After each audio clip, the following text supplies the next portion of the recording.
NK આશ્રમ શાળા કસ્તુરબા ગાંધી કેળવણી trust સંચાલિત ચાલે છે, જે 1948 આપણે સંસ્થાને અત્યારે 47 જેવા વર્ષો થયા છે અને આ સંસ્થામાં પહેલું એડમિશન એને આપવામાં આવે છે કે જેના મમ્મી પપ્પા ન હોય તેને પ્રથમ એડમિશન આપવામાં આવે છે.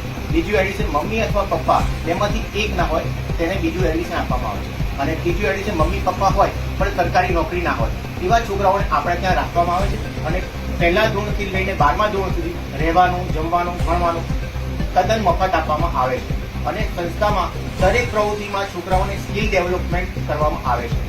એવી રીતે આ પ્રવૃત્તિ સંસ્થામાં ચાલી રહી છે. જે ભારતીય સંસ્કૃતિ પ્રમાણે જે જૂનું કલ્ચર હતું એને અહીંયા મોબાઈલનું કલ્ચર છે ને બધાને ભમરડા, લખોટી એ પ્રમાણે બધું રમાડાય છે.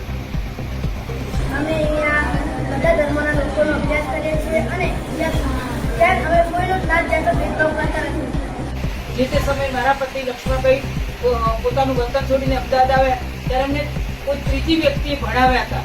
ત્યારે એમને પોતાને એમ થયું, પ્રમોદ દાદા અને ઉષાભાઈ, ત્યારે એમને થયું કે મને જો કોઈને તકલીફ નહીં તો મારા પછી પણ આવા દીકરાઓ હશે, માટે જેમ જયગરભાઈ ગાંધીએ કહ્યું એ પ્રમાણે છોકરાઓને અહીંયા અમે ભણાવીએ છીએ. 44 વર્ષથી આ સંસ્થા ચાલી રહી છે. 12મા ધોરણ પછી છોકરાઓને અમે છોડી મૂકતા નથી.